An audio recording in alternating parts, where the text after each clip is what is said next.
ॐ विश्वं दर्पणदृश्यमाननगरी तुल्यन्निजान्तर्गतं पश्यन्नात्मनि मायया बहिर्भूतभूतं यथा निद्रया यस्साक्षात् कुरुते प्रबोधसमये स्वात्मानमेवाद्वयं तस्मै श्रीगुरुमूर्तये नमः इदं श्रीदक्षिणामूर्तये बीजस्यान्तरिवाङ्कुरो जगदिदं प्राङ्निर्विकल्पं पुनः मायाकल्पितदेशकालकलना वैचित्रचित्रीकृतं मायावीव विजृम्भयत्यपि महायोगी वयस्वेच्छया तस्मै श्रीगुरुमूर्तये नमः इदं श्रीदक्षिणामूर्तये तस्मै श्रीगुरुमूर्तये नमः इदं श्रीदक्षिणामूर्तये ॐ सहना भवतु सहनौ भुनक्तु सह वीर्यङ्करवावहै तेजस्विनावधीतमस्तु मा विद्विषावहै ॐ शान्तिः शान्तिः शान्तिः सदाशिवसमारम्भां शङ्कराचार्यमध्यमाम् अस्मदाचार्यपर्यन्तां वन्दे गुरुपरम्पराम् ॐ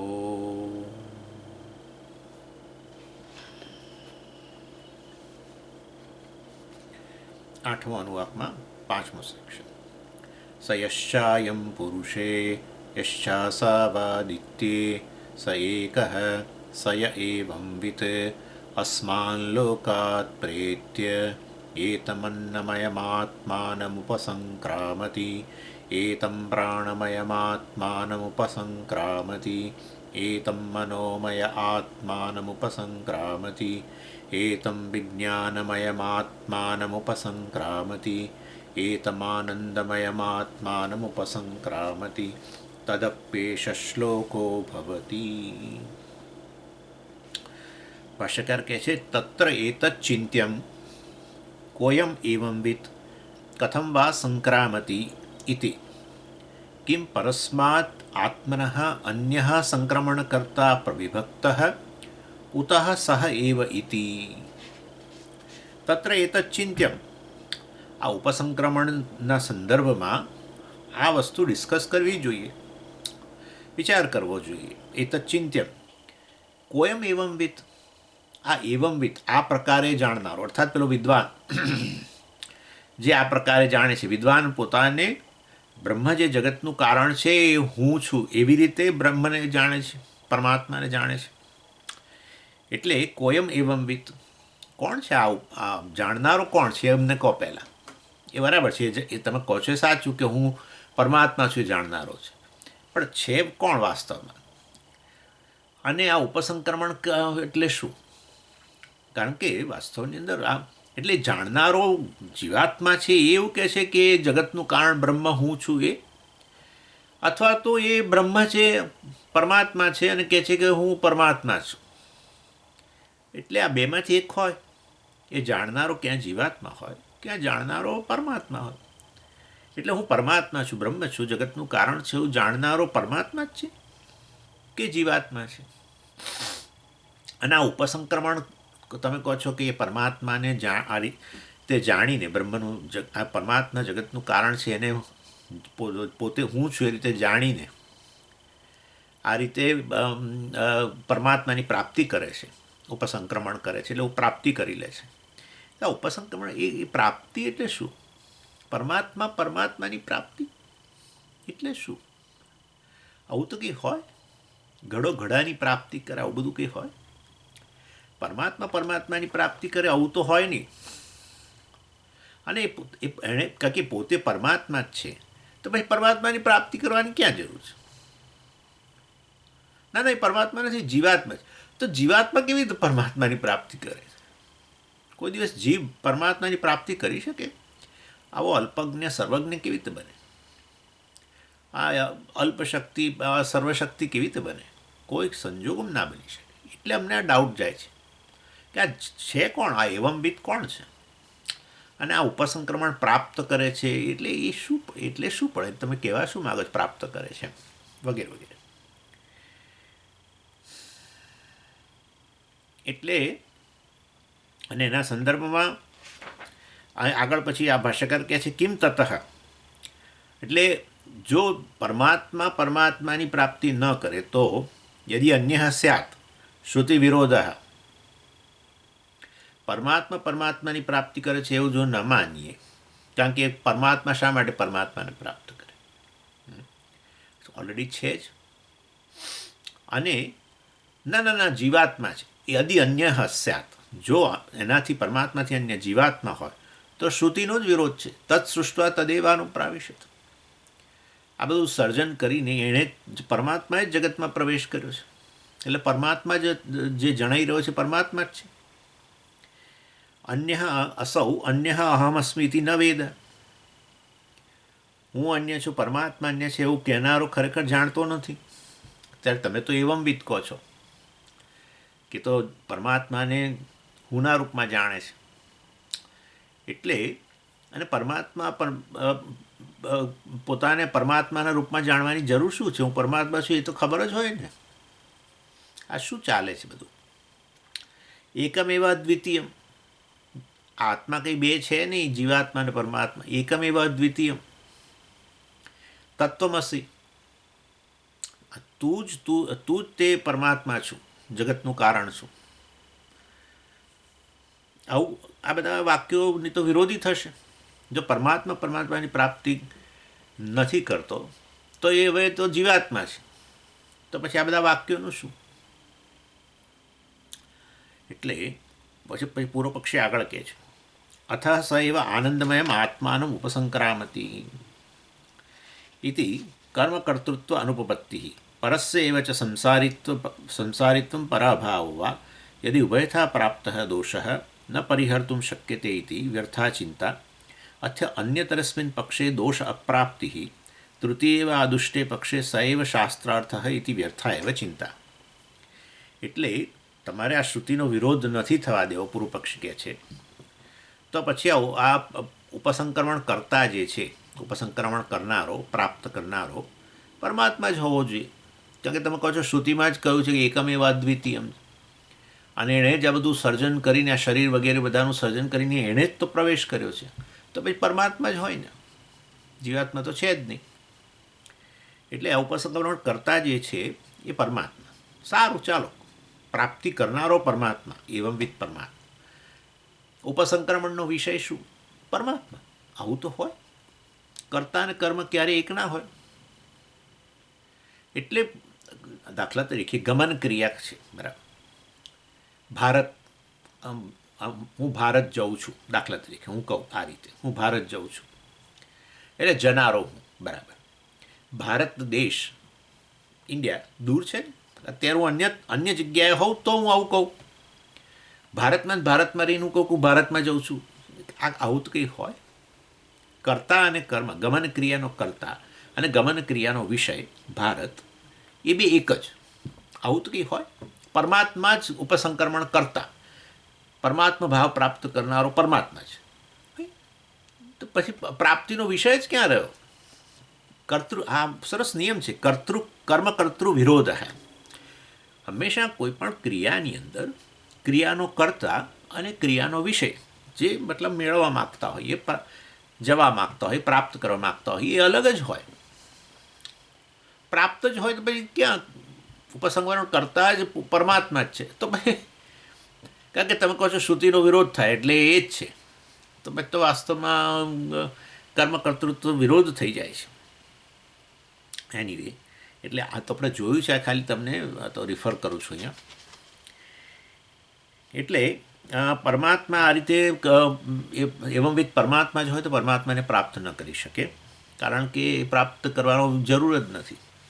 પણ આ તો ઉપસંક્રમણ કરે છે, પ્રાપ્ત કરે છે, તો પછી એ કર્તા અને કર્મ જુદા જુદા હોવા જોઈએ. કર્મ થયો પરમાત્મા અને કર્તા એ પરમાત્મા, આવું ન હોય. ના, પરમાત્મા નથી તો પછી તો જીવાત્મા, તો જીવાત્મા જ પરમાત્માની પ્રાપ્તિ ન કરી શકે. અને કારણ કે શા માટે પ્રાપ્ત કરે? પહેલામાં પહેલો પ્રશ્ન. ના, એ તો સંસારીપણું લાગે છે ને, સંસાર, દુઃખ, શોક, ભય, આ બધું છે. એટલે પરમાત્માને પ્રાપ્ત કરે ને તો વાસ્તવમાં મુક્ત થઈએ. પણ એ સ્વભાવથી જ સ્વરૂપથી જ સંસારી હોય તે અસંસારી કેવી રીતે બને? મુક્તિ સંસારમાંથી મુક્તિ મોક્ષ કેવી રીતે પ્રાપ્ત કરે? સંસારી જ છે સ્વભાવથી. જેનો સ્વભાવ હોય તો છૂટી ના શકે. અગ્નિને ઠંડા થવું હોય દાખલા તરીકે તો કેવી રીતે ઠંડો થાય? અગ્નિને શીતળતા પ્રાપ્ત કરવી હોય તો કેવી રીતે કરે? ના સમજીએ, શીતળતા પ્રાપ્ત કરે, પોતે જતો રહે તો જ થાય. અગ્નિ ન રહે તો પછી શીતળતા આવે. અગ્નિનું અસ્તિત્વ હોય તો ભાઈ ઉષ્ણતા તો રહેવાની જ છે. એટલે તમે કહો કે ના ના ના ના પરમાત્માને પ્રાપ્ત કરી શકે, કર્મ કર્તૃત્વ વિરોધ થાય છે, તો પછી જીવાત્મા હોય તો જીવાત્મા પરમાત્મા કેવી રીતે પ્રાપ્ત કરે? જીવાત્મા એટલે જે આ સંસારનો અનુભવ કરી રહ્યો છે. એટલે એ સંસારનો અનુભવ કરતો હોય તો એ સંસારી હોવો જોઈએ ને. પછી એને સંસારમાંથી મુક્ત કેવી રીતે થાય? પરમાત્મા ભાવ કેવી રીતે પ્રાપ્ત કરે? એટલે આ રીતે બૌદ્ધ વેશ એમ વ્યર્થા ચિંતા. પૂર્વ પક્ષી કહે છે છોડી દો, બધી ચર્ચા છોડી દો. આ બધું કારણ કે બંને રીતે ખોટું, બંને રીતે નકામું થઈ જશે. પહેલાં પહેલું તો પરમાત્મામાં સંસારી ભાવ હોય જ નહીં. ના, હું પરમાત્મા છું પણ સંસારનો અનુભવ કરું, એવું તો હોય કોઈ? પરમાત્મા સ્વભાવથી સંસારી હોય. પરમાત્મા સંસારીપણાનો અનુભવ કરે છે માટે પરમાત્માને પ્રાપ્ત કરીને સંસારી. આ શું બોલ્યા કે લવારો કરો છો? શું કોઈ જાણે?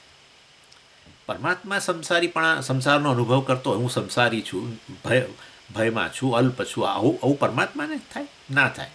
તો ભાઈ તો જીવાત્મા હોય તો ભાઈ જીવાત્મા સંસારી હોય પછી પરમાત્મા કેવી રીતે બને અસંસારી? સમજ્યા? એટલે આ છે પેલું પ્રાપ્તિ એ શું, એ વસ્તુ બરાબર સમજાતું નથી એને. એટલે ભાષ્યકાર બહુ બ્રિલિયન્ટ ઉત્તર આપશે મને. આજે આ પ્રાપ્તિ, આ જે ઉપસંક્રમણ છે ને એને બરાબર સમજાતું નથી, એને લીધે આ બધી ગડબડ થઈ છે. એટલે અન્ય તરસ્મિન પક્ષે પરમાત્મા સંસારી હોય કે પરમાત્મા ન હોય ને જીવાત્મા વગેરે હોય તો બંને વાસ્તવમાં એમાં પડવા જેવું નથી, બહુ એમાં ઊંડા ઉતરવા જેવું નથી. પરમાત્મા સંસારી ભાવ છે એમ કરીને ચર્ચા કરો તો એ વસ્તુ જ બેસે એવી નથી. પરમાત્માને સંસારનો અનુભવ જ ન થાય. અને જીવાત્મા સંસારી હોય તે સંસારમાંથી મુક્ત ના થાય, પછી પરમાત્મા કેવી રીતે પ્રાપ્ત કરે? કારણ કે છે જ સંસારી તો અસંસારી બને જ કેવી રીતે? અગ્નિ ઠંડો બને જ કેવી રીતે? માટે છોડો એ ચિંતા.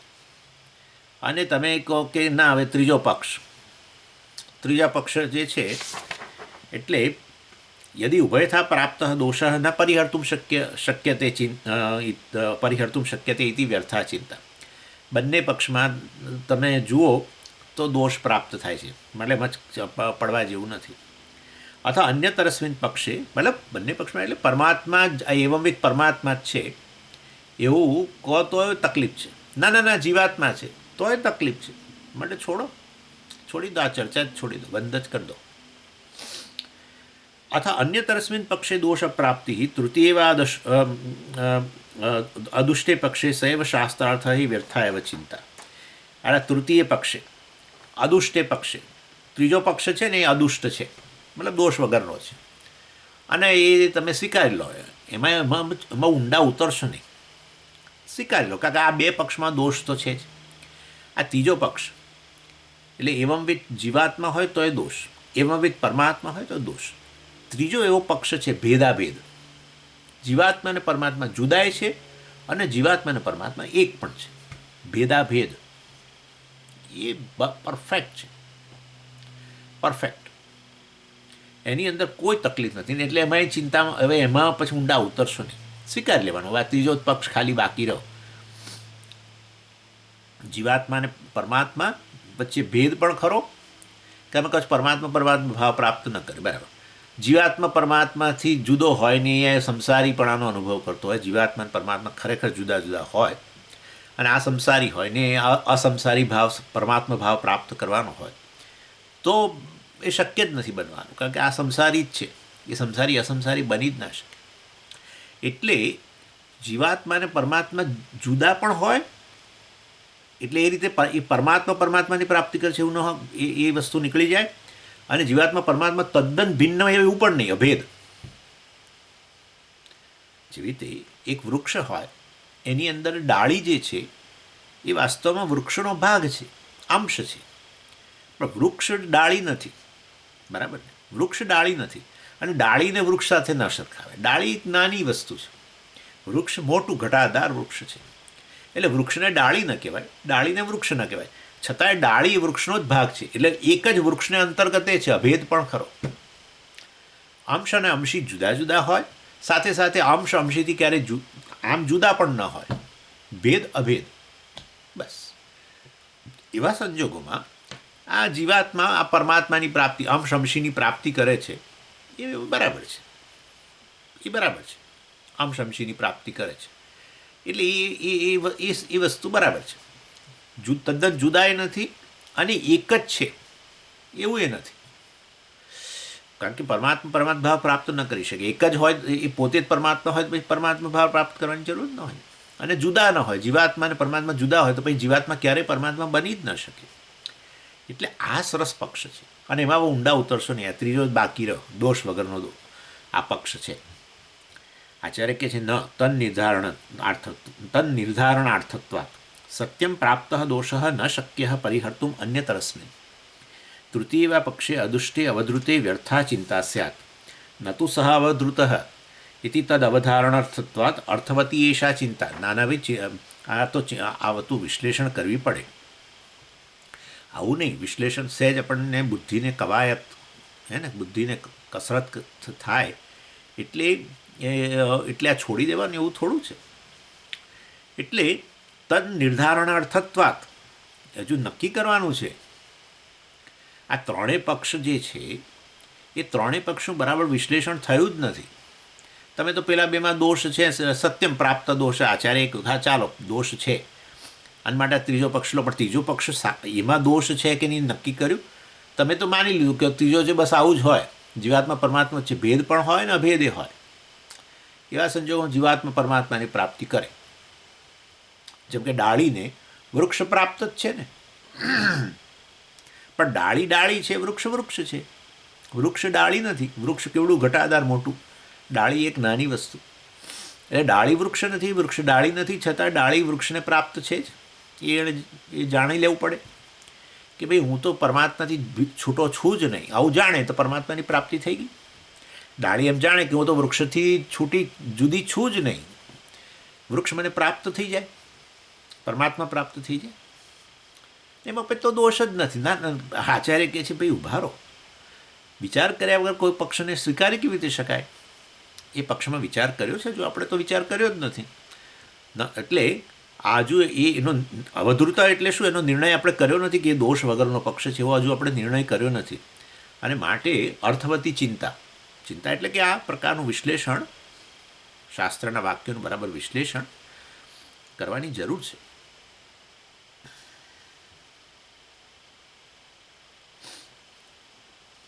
ચાલો, એટલે પૂર્વપક્ષી કહે છે, એટલે આપણે કહ્યું કે અર્થવતી ચિંતા, એટલે પૂર્વપક્ષી કહે છે સત્યમ અર્થવતી ચિંતા.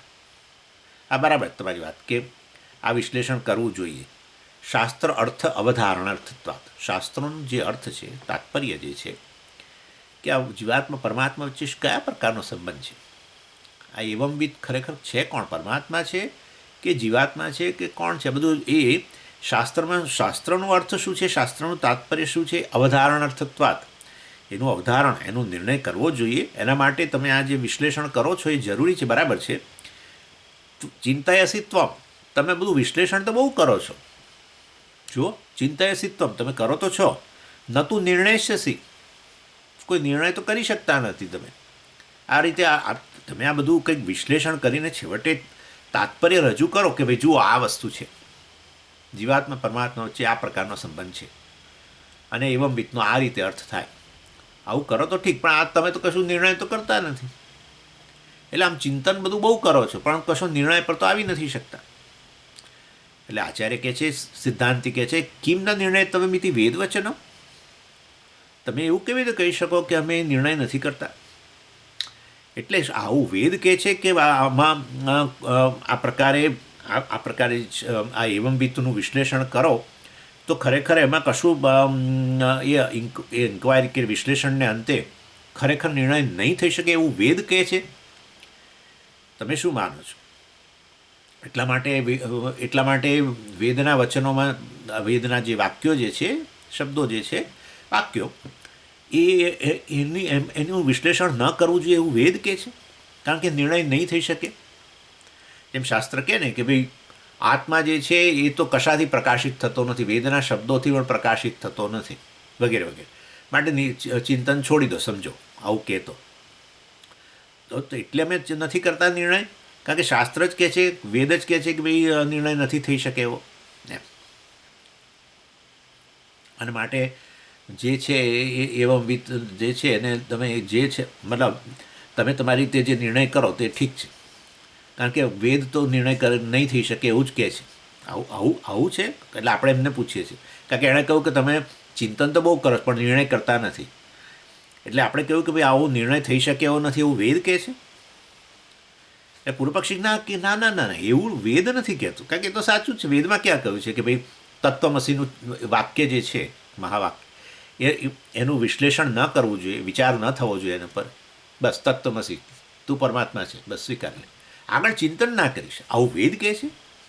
એટલે પૂર્વપક્ષી ના ના ના ના મહાવાક્યનો વિચાર થાય છે, કેટલું વિશ્લેષણ, બંને સાઈડ કઈ રીતે સરખી છે, આ બાજુ કહેવાતો જીવાત્મા અને પેલું પરમાત્મા બેની વચ્ચે ઇક્વેશન છે, સમીકરણમાં બે સાઈડ સરખી હોય, 6+4 = 11-1, ભલે જુદું જુદું લાગતું હોય, અહીંયા 6 અને 4 છે, ત્યાં 11 ને 1 છે, અહીંયા પ્લસ સાઇન છે, અહીંયા માઇનસ સાઇન છે, તો એ વચ્ચે બરાબર મૂકે છે. એટલે એનો અર્થ કે પછી તપાસ કરો ભાઈ, એવું કેવી તો હા બધા સંખ્યાઓ તો જુદી જુદી દેખાય છે, આંકડા તો જુદા જુદા છે, તો ભાઈ બરાબર કેવી રીતે મૂક્યું?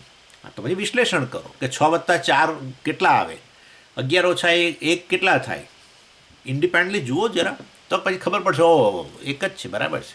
એટલે વિશ્લેષણ તો થવું જ જોઈએ ને. એટલે શાસ્ત્ર તો ના પાડે જ નહીં. એ તત્વમસી તે તું છું સમીકરણ, જીવાત્મા પરમાત્મા ખરેખર એક જ છે. તો એ જીવાત્મા કેવી રીતે પરમાત્મા હોઈ શકે? જીવાત્મા સંસારી, આ અસંસારી, આ કરતા ભોગતા, અકર્તા ભોગતા, આ અલ્પ, આ અનંત, આ બધું આવું કેવી રીતે હોઈ શકે? સર્વજ્ઞ સર્વશક્તિ આ બાજુ અલ્પજ્ઞ અલ્પશક્તિ, કર્માધ્યક્ષ કર્મફળ દાતા, આપણે તો કર્મફળ માંગનારા, કર્મ કરીને કર્મનું પરિણામ ઈચ્છનારા, એ કર્મફળનું પરિણામ આપનારા. એટલે આ બે કેવી રીતે એક ના હોય કોઈ દિવસ? હા, તો વિશ્લેષણ થવું જોઈએ.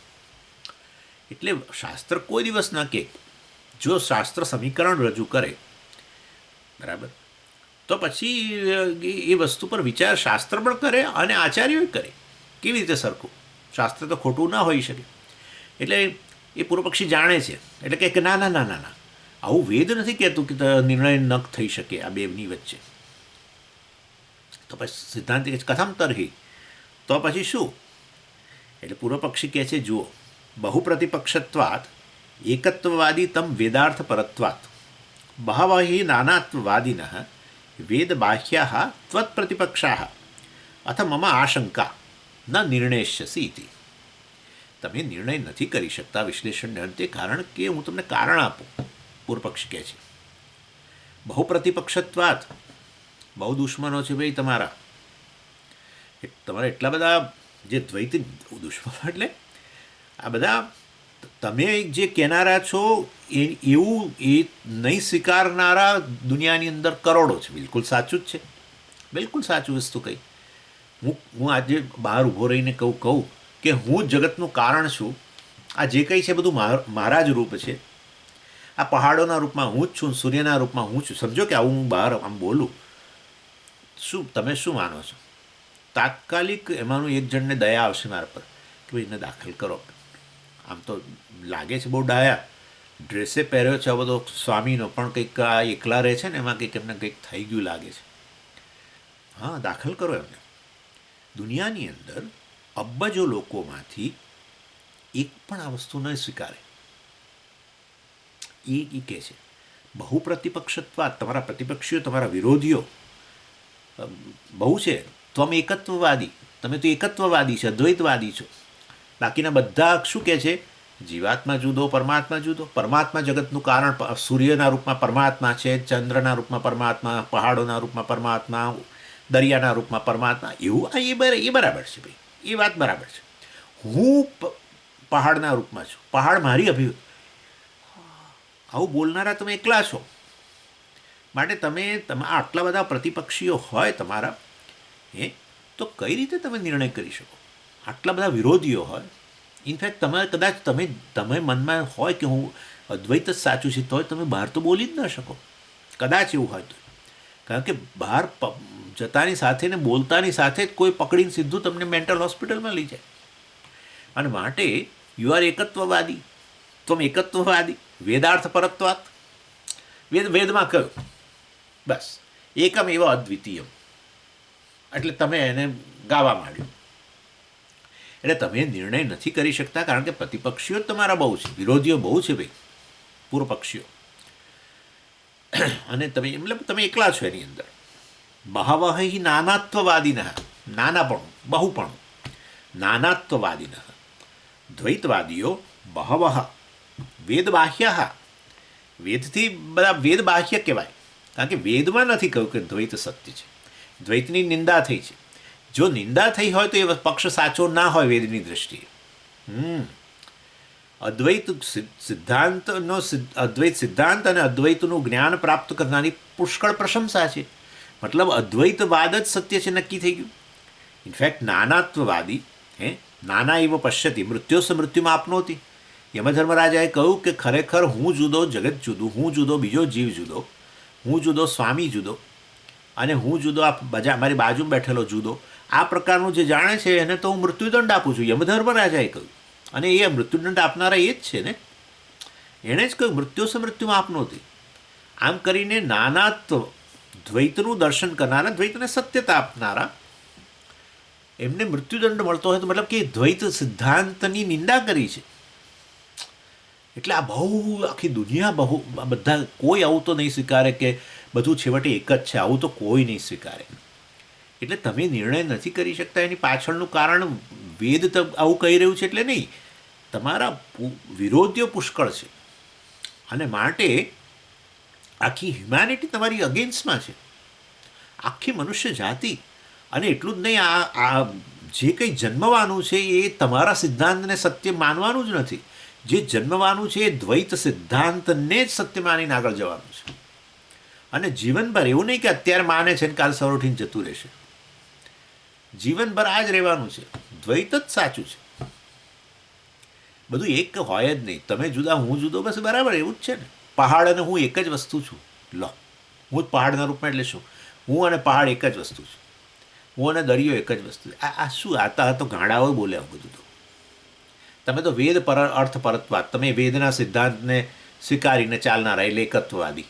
પરંતુ તમારા પ્રતિપક્ષીઓ તો જુઓ જરા, અબજોની સંખ્યામાં છે, કરોડોની અબજો છે. એક દેશના બધા જ લોકો, આપણે બે ચાર જણા આપણે જવા દઈએ, આવું વેદાંત જાણનારા બે ચાર જ કહેવાય, બાકી બધા. અને બહારના દેશોમાં તો બોલાય જ નહીં. તમે અમેરિકામાં કોસ્કોમાં જઈને આ પ્રકારે તમે ઊભા રહો, પેલા મોલની બહાર ઊભા રહો અને આવું કહો, છેવટે આ બધું એક જ છે. કોસ્કોમાં બધી જ વસ્તુઓ મળે છે, બધા બિસ્કિટ્સને આ ને તે ને, અને પેલો એકાઉન્ટન્ટને એ ને, પછી આ, અને આ જે દિવાલો દેખાય છે એ બધું છેવટે હું જ છું. આટલું તમે વાક્ય પૂરું નહીં કરો ત્યાં સુધી તો તમને એમ્બ્યુલન્સમાં બેસાડી દીધા હોય. આ તો આવું. એટલે પૂર્વ પક્ષી કહેવા માગે છે ગો બાય મેજોરિટી.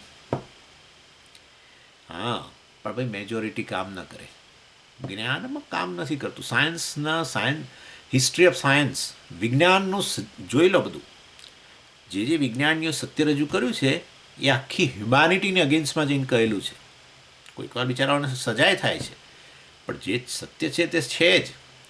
એટલે સત્યની અંદર એવું પછી બહુ પક્ષ ના આવે ભાઈ. આખી દુનિયા આપણે તો સીધો જ કહીએ છીએ, અબજો લોકો કે સમુદ્ર ભૂરો છે, સાચા છે. અબજો લોકો કે આકાશ નામની ખરેખર કોઈ ભૂરી એક ડોમ જેવી વસ્તુ છે. અબજો લોકો કે વાસ્તવની અંદર આ સૂર્યનો ઉદય થઈ રહ્યો છે.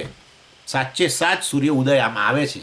પૃથ્વી સ્થિર જ છે અને સૂર્યમાં આવે છે, અને પછી બીજી બાજુ જતો રહે છે, પછી પાછો નીચે થઈ અને પાછો આવે છે. પૃથ્વી ગોળ બરાબર છે, પણ પૃથ્વી સ્થિર જ રહે છે, સૂર્યની આજુબાજુ આ રીતે ફરતો રહે છે. અબજો લોકો કે છે, સાચા છે. બોલો, કેટલા કેટલા દાખલા જોઈએ છે?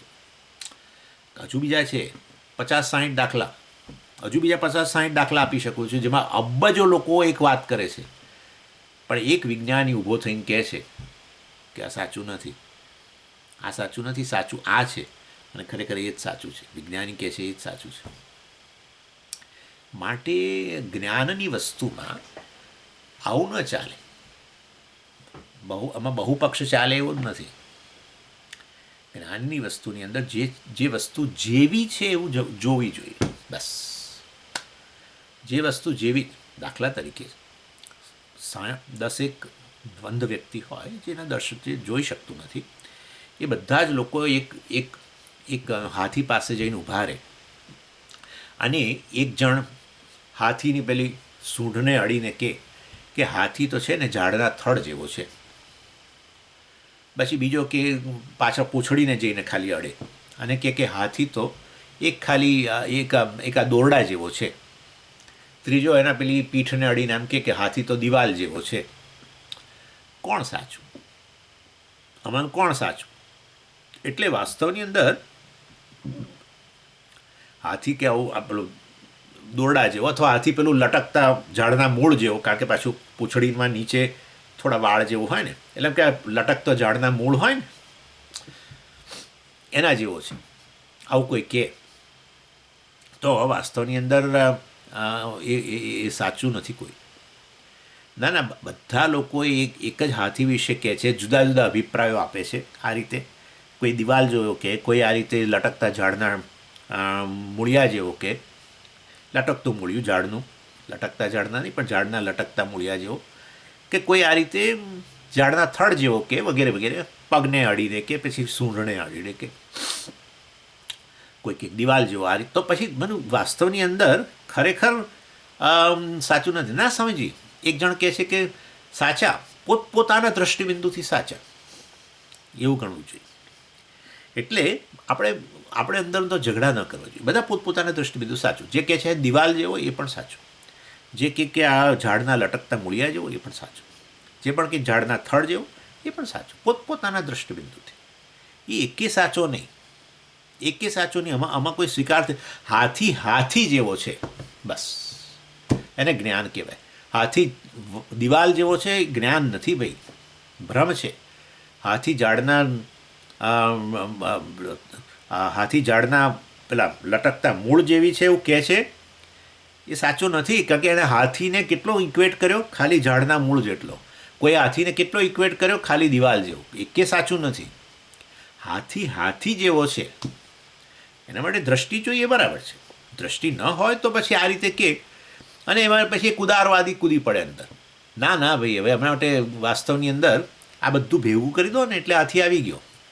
હાથી એટલે દિવાલ, હાથી એટલે લટકતું ઝાડનું મૂળ, હાથી એટલે ઝાડનું થડ, બધું ભેગું કરો બસ, એટલે હાથીનું આખું રૂપ આવી ગયું. ઇન્ટિગ્રલ યોગા સમજ, બધું સાચું. તમારે આવું બહુ નહીં કહેવાનું અમને કોઈ દિવસ, શું કે આ જ્ઞાનથી જ મુક્તિ મળે ને આ બધું. કોઈ ભક્તિથી મેળવે, હા, કીર્તન કરીને, કોઈ કર્મ, જીવનના સારા કર્મો, સેવા, જગતની સેવા વગેરે કરીને મેળવે. કોઈ પેલો યોગી હોય તો એ આસનો અને પ્રાણાયામ કરીને, હઠયોગ, એનાથી મેળવે. એટલે આવું નહીં કહેવાનું જ્ઞાનથી મુક્તિ મળે એવું. જ્ઞાનથી પરમાત્માની પ્રાપ્તિ થાય એવું નહીં ગણવાનું. ભક્તિથી પરમાત્માની પ્રાપ્તિ થાય.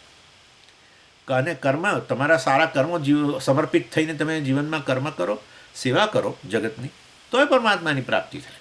અને પેલા યોગીને પ્રાપ્ત થશે એના આસન પ્રાણાયામ વગેરેથી, સમાધિમાં જઈને.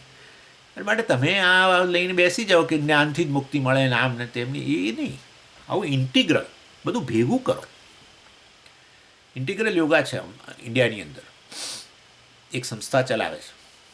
આવું એક કર્મયોગ નહીં, પેલું નહીં, એવું બધું નહીં,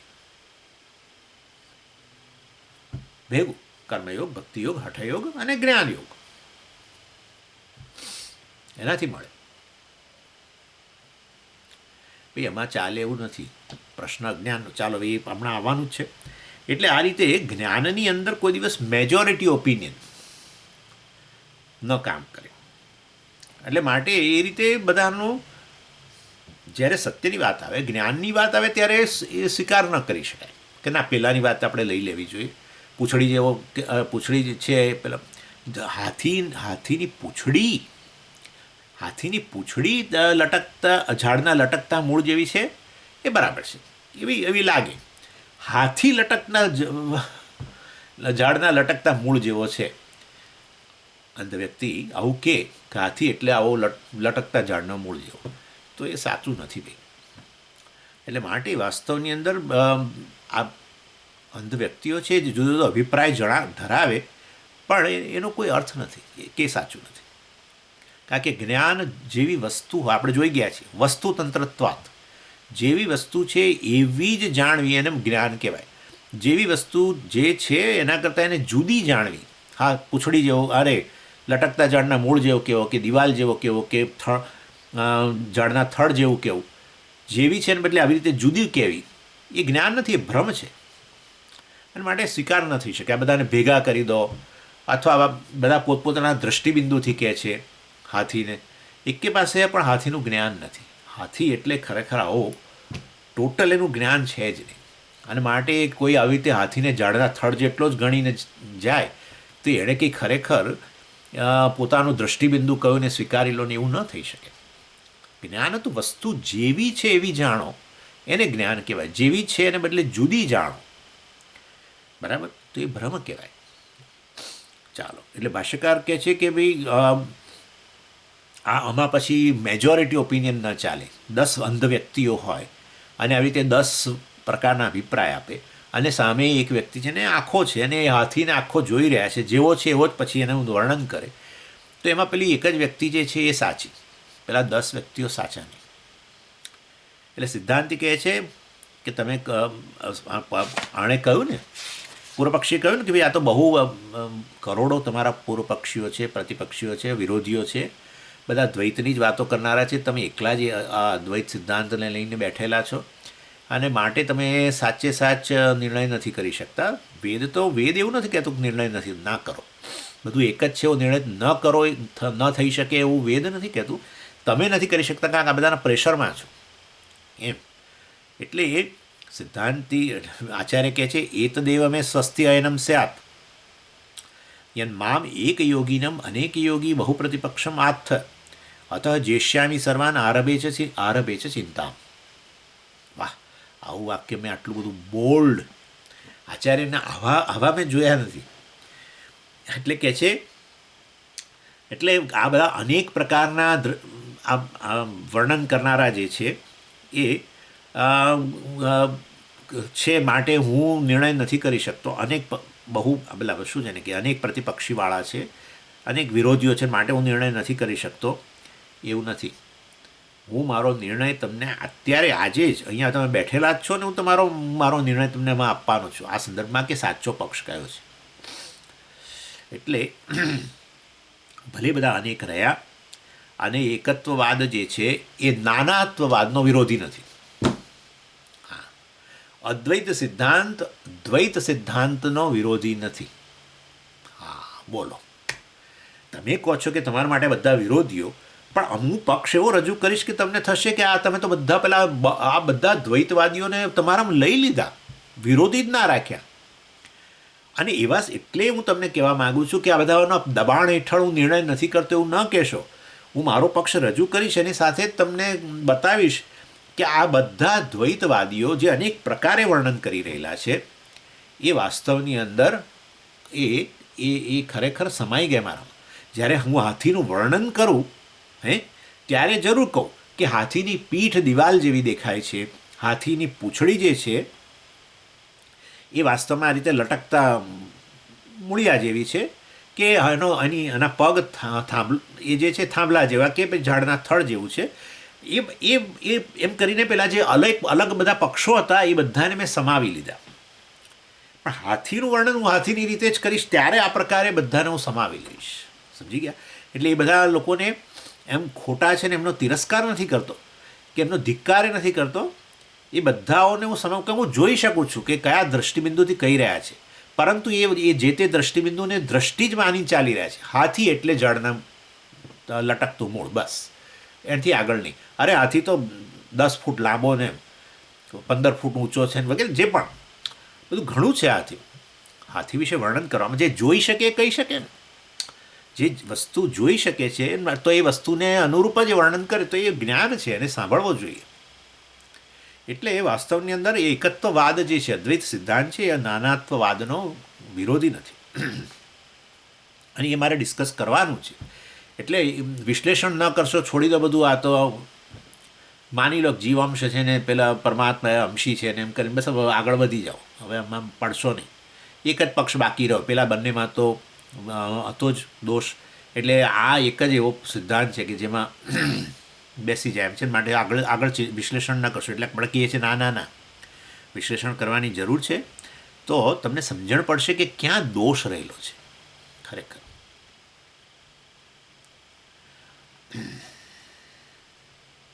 ઇનફેક્ટ આટલા બધા પક્ષ બતાવે છે હાથી વિશેના, એ જ બતાવે છે કે સાચું નથી. નહીં, કારણ કે ઝઘડે ને. એક કે હાથી લટકતા ઝાડના મૂળ, બીજો કે હાથી થાંભલા જેવો કે ઝાડના થડ જેવો.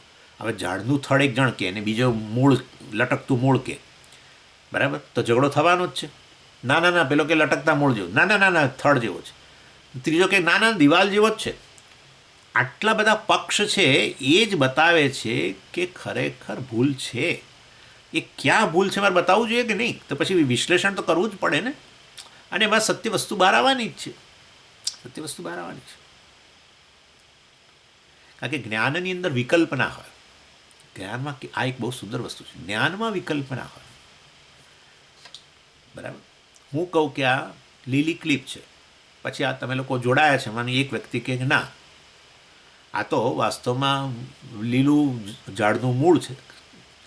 ત્રીજું કે ના, આ તો નારંગી છે, લીલી નારંગી છે. ચોથું કે બીજું. તો વાસ્તવમાં બતાવે છે કે કંઈક ગરબડ છે ભાઈ, કંઈક ગરબડ છે.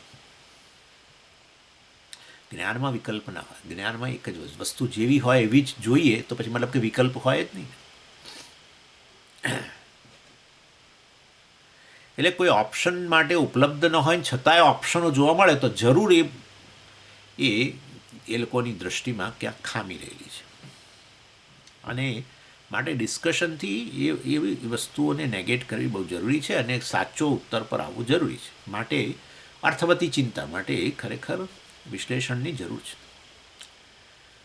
અને તમે કહ્યું કે હું તો એક યોગી છું ને, મતલબ એકત્વવાદી છું, અદ્વૈતવાદી છું, જે હંમેશા અદ્વૈતની જ વાતો કરતું હોઉં, અને તમે એકલા છો, અને વાસ્તવની અંદર બીજા બધા અનેક યોગી બહુપ્રતિપક્ષત્વાત, તમારા વિરોધીઓ બધા પુષ્કળ છે જે દ્વૈતની વાતો કરે છે.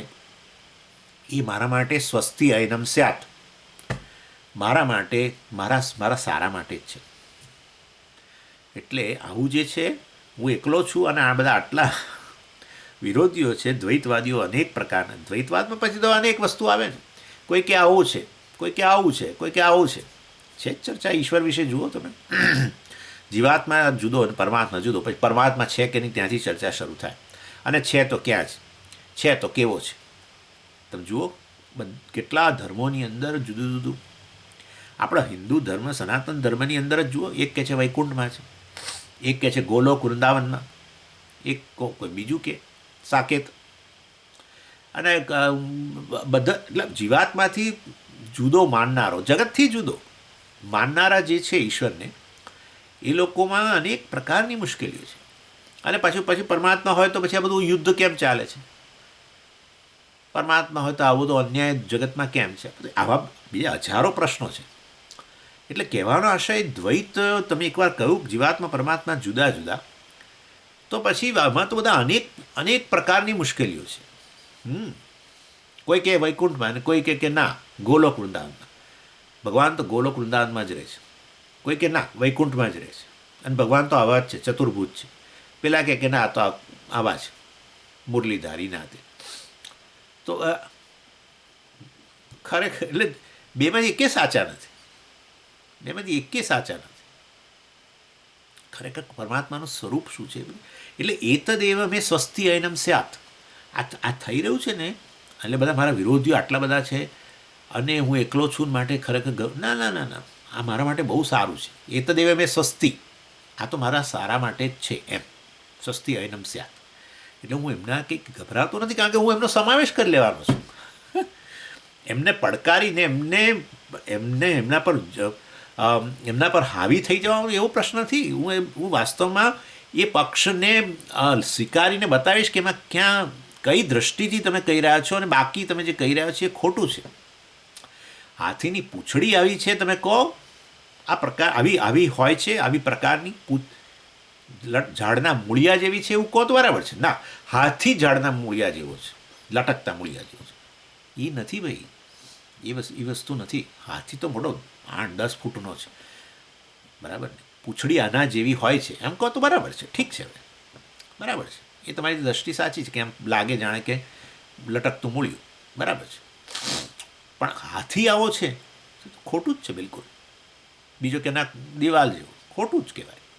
હાથીની પીઠ દિવાલ જેવી લાગે, દિવાલ જેવી લાગે, દિવાલ છે નહીં, દિવાલ તો ના, દિવાલ તો ઈંટોની છે કે લાકડાની. અહીંયા તો હાથીની પીઠ આવી દિવાલ જેવી હોય છે, બરાબર છે, કે ખોટું નથી. હાથી દિવાલ જેવો છે, ઓ ખોટું. એટલે દ્વૈતમાં આપ છે, પરમાત્મા આવો છે, બસ. જીવાત્મા જુદો, પરમાત્મા જુદો. એટલે એની અંદર પછી દ્વૈતવાદની અંદર પરમાત્મા વિશે પણ અનેક શંકાઓ ને જીવાત્મા વિશે પણ શંકાઓ. હું તો આ છું, હું આ છું, કેટલું બોલીએ છીએ આપણે રોજ આપણા વિશે. હું આવો છું. ના બોલીએ તો મનમાં તો આપણે નિર્ણય કરતા જ રહેતા હોઈએ સતત. જો હું કેવો છું, હું બીજા કરતાં સારો છું એવું આવે. ક્યારેક હું બીજા કરતાં ઉતરતો છું એવું લાગે, ક્યારેક ના, બીજા કરતાં તો મારી સ્થિતિ સારી છે, પેલા કરતાં તો હું સારો છું. જો પેલો કેવો રિએક્શન આપે છે, કેવી પ્રતિક્રિયા આપે છે, બહુ ઇમેચ્યોર લાગે છે. હું તો ઘણો મેચ્યોર છું. આવું પણ કરો. નિર્ણય અનેક પ્રકારના હોય ને. તમે તમારા વિશે નિર્ણય કરવાના જ છો.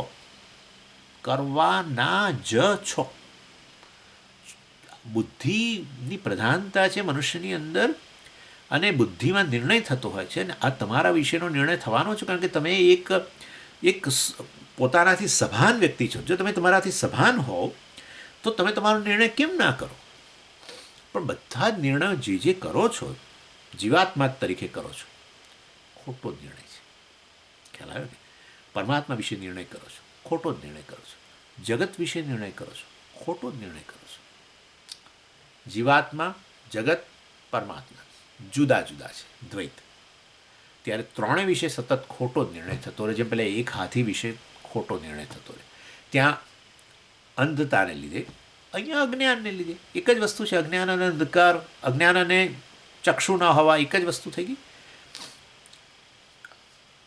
ચક્ષુ નહીં હોવાને કારણે નથી જાણી શકતો વસ્તુ જેવી છે એવી. અહીંયા એવું જ છે, અજ્ઞાનને કારણે તમે નથી જાણતા વસ્તુ જેવી છે એવી, બસ. અને એટલા માટે પછી અનેક પ્રકારના પક્ષો આવે. એટલે આ બધા મારી સામે હજારો પક્ષો છે, એ જ બતાવે છે કે વિશ્લેષણ કરવું જોઈએ, કેમ કે બધા ખોટા છે, ન કરવું જોઈએ એવું નહીં, એમ એ રીતે કહે છે. અને ભાષ્યકાર આગળ કહે છે, અતઃ જેષ્યામી સર્વા, અર્થાત હું જરૂર એમના ઉપર વિજય પ્રાપ્ત કરીશ. આરભે છે ચિંતા, અને માટે આ ચિંતા, આ વિશ્લેષણનો આરંભ થવો જોઈએ. હું આરંભ કરું છું. જુઓ હવે શું કહે છે. સહ એવ તુ સ્યાત તદ્ભાવસ્ય તુ વિવક્ષિતત્વાત તદ્વિજ્ઞાનેન પરમાત્મભાવ યત્ર વિવક્ષિતઃ બ્રહ્મવેદ આપનોતિ પરમ ઇતિ નહીં અન્યસ્ય અન્ય ભાવાપત્તિ ઉપપદ્યતે. એટલે સ એવ તું સ્યાત, બરાબર ને? એટલે તુનો અર્થ છે એટલે તુનો અર્થ પરંતુ. એટલે આ વાસ્તવની અંદર મારો પક્ષ રજૂ કરવો છે, એ હવે નવી ચર્ચા શરૂ થઈ ને માટે તું મૂક્યો અંદર. એટલે હવે આપણું ધ્યાન કે ભાઈ હવે જે બતાવી છે ચર્ચા એ ખરેખર આ ઉત્તર આપી રહ્યા છીએ અમે એમ. એટલે સ એવ તું સ્યાત, સહ એટલે એ પરમાત્મા એવ સ્યાત, એવમવિત જે કહે છે, બરાબર, કે હું બ્રહ્મ જગત, હું પરમાત્મા છું, એ પ્રકારે એવમવિત કહે છે બ્રહ્મ છું. તો એ વાસ્તવમાં પરમાત્મા જ કહી રહ્યો છે પરમાત્મા છું. તદ્ભાવસ્ય તું વિવક્ષિતત્વાત, એટલે જે ઉપસંક્રમણ કરતા જે છે, બરાબર, પરમાત્મા એવ તું સ્યાત, પરમાત્મા જ કહી રહ્યો છે. ઉપસંક્રમણ કરતા જે છે, જે આ રીતે અન્નમય આત્મા અને પછી પ્રાણમય આત્માને બધાને પ્રાપ્ત કરતો કરતો છે કે આનંદમય સુધી બધાને પ્રાપ્ત કરી દે છે, એ પરમાત્મા જ છે, એવંવિત પરમાત્મા જ છે.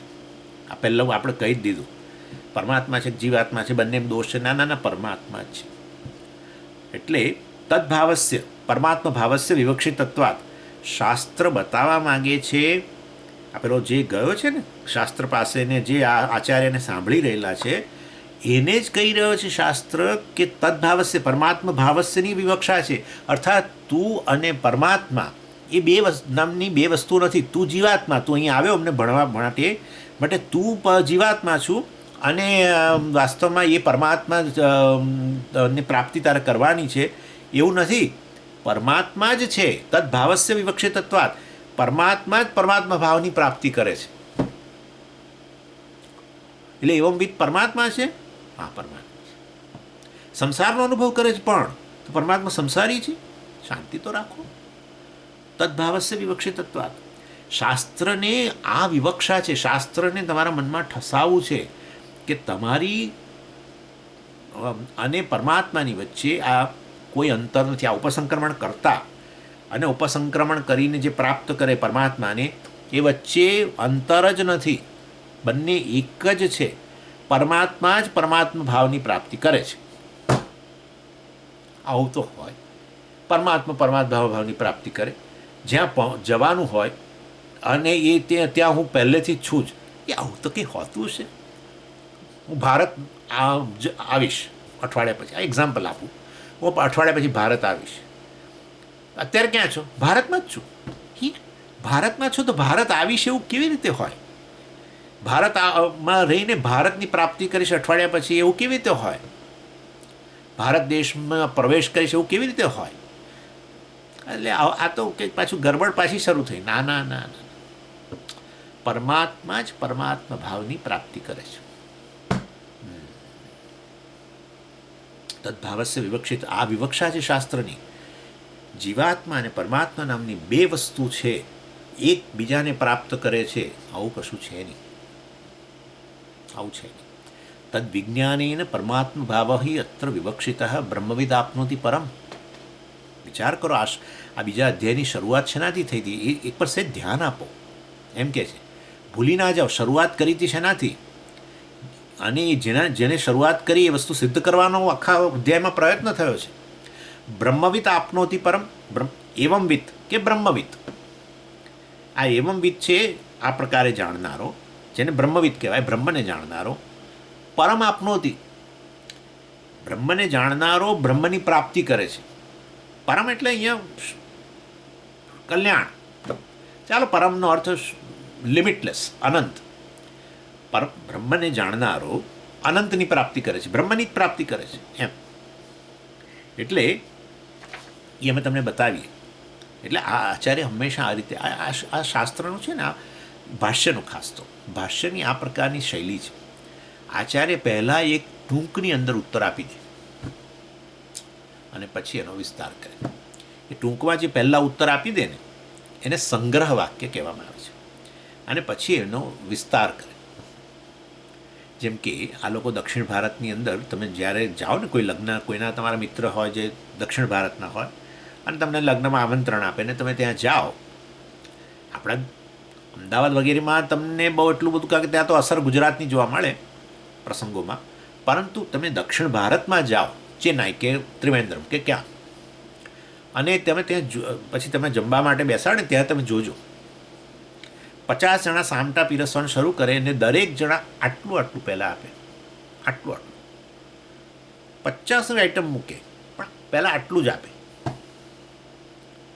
અને પછી તમે બધું ચાખવા માંડો અને પછી તમને ખબર પડી જાય કે આ મને વધારે ભાવે છે, આ નથી એટલું બધું મને નહીં ભાવે વગેરે. પછી પાછા ફરી એ લોકો આવે ત્યારે હવે તમારી ભાવતી વસ્તુ પછી તમે વધારે લો. એવું છે. ભાષ્યકાર પહેલાં આટલું જ પીરસે. સંગ્રહ વાક્ય. તદ્ભાવ સ એવ તું સ્યાત, એ પરમાત્મા જ છું તું. તદ્ભાવસ્ય વિવક્ષિતત્વાત, પરમાત્મા ભાવની જ શાસ્ત્રની વિવક્ષા છે. અર્થાત તું જીવાત્મા છું એમ માનીને, અથવા હું પરમાત્માથી જુદો છું એમ માનીને તું શાસ્ત્ર પાસે આવ્યો. શાસ્ત્ર કહે છે તું તે જ છું. આવી વિવક્ષા છે. આમાં આવી ગયો ઉત્તર, તમે સમજી જ ગયા હશો, ઉત્તર આવી ગયો આટલામાં જ.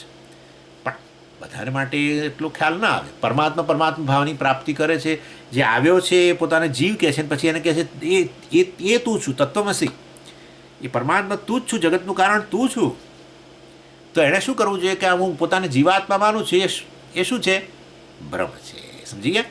અને એ આ ભ્રમ શેમાંથી આવ્યો છે? મારા સ્વરૂપના અજ્ઞાનમાંથી આવ્યો છે. માટે મારે એ જીવ ભાવ જે છે મિથ્યા છે, ભૂલ છે, અધ્યાસ છે, એની નિવૃત્તિ કરવી જોઈએ. વિશ્લેષણથી સમજવું જોઈએ કે હું કઈ રીતે પરમાત્મા છું. બસ આટલું જ છે. એટલે આટલામાં ઉત્તર આવી ગયો, પણ નહીં, વિસ્તારથી આ વસ્તુને સમજાવશે. એ રીતે વિશ્લેષણ શાસ્ત્રોનું થાય છે. તદ વિજ્ઞાનીને પરમાત્મા ભાવ હિ અત્ર વિવક્ષિત બ્રહ્મવિદ આપનોથી પરમ. આચાર્ય યાદ કરાવે છે કે શાસ્ત્રની શરૂઆત જ ત્યાંથી થઈ, બીજા અધ્યાયની શરૂઆત આ રીતે થઈ. બ્રહ્મને જાણનારો અનંતની પ્રાપ્તિ કરે છે, બ્રહ્મની પ્રાપ્તિ કરે છે. નહીં અન્યસ્ય અન્ય ભાવાપત્તિ ઉપપદ્યતે. અન્યની અન્ય ભાવાપત્તિ, જીવાત્માની પરમાત્મા ભાવની પ્રાપ્તિ એ શક્ય નથી. જીવાત્મા પરમાત્માને પ્રાપ્ત ન કરી શકે, પરમાત્મા જ પરમાત્માની પ્રાપ્તિ કરે છે. એટલે આ રીતે વાસ્તવની અંદર આ વસ્તુ અહીંયા સમજાવે છે. અન્યની અન્ય ભાવ આપત્તિ એટલે અન્યનો અન્ય બનવું.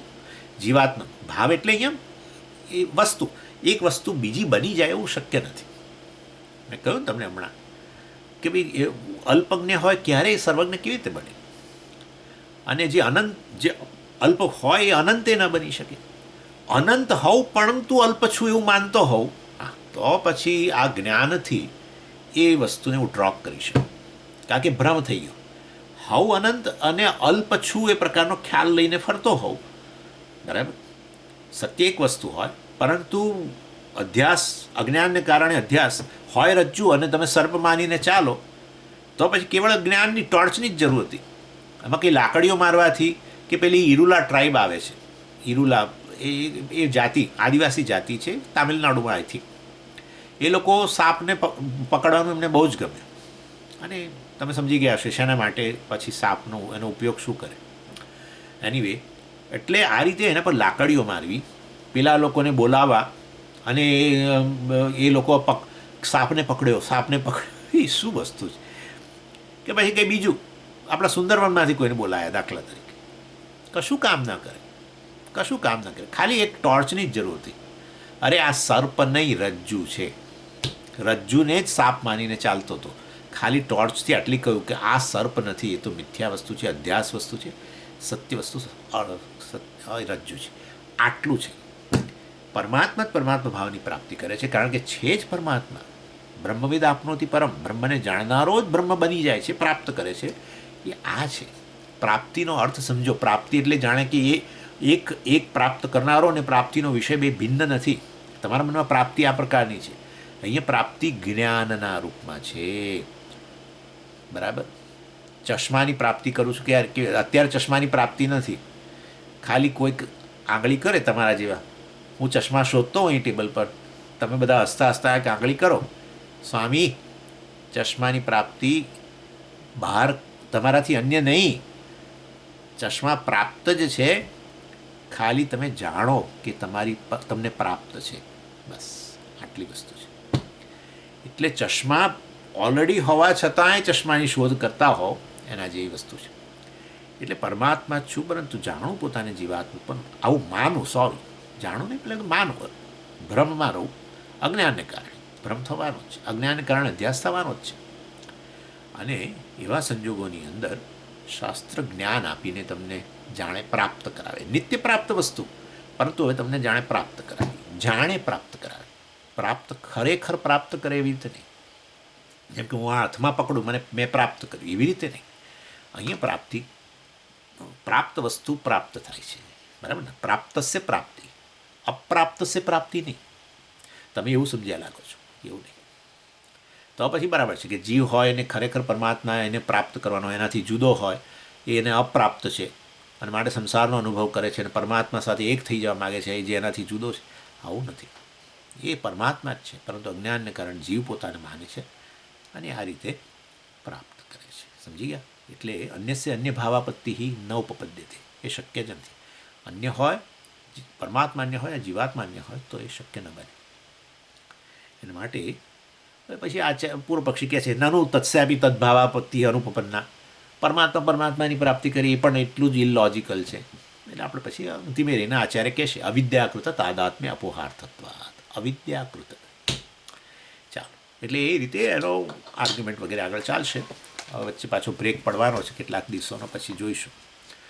ઓમ પૂર્ણમદ પૂર્ણમિદમ પૂર્ણાત પૂર્ણમુદચ્યતે પૂર્ણસ્ય પૂર્ણમાદાય પૂર્ણમેવાવશિષ્યતે. ઓમ શાંતિ શાંતિ શાંતિ. હરિ ઓમ શ્રી ગુરુભ્યો નમઃ. હરિ ઓમ.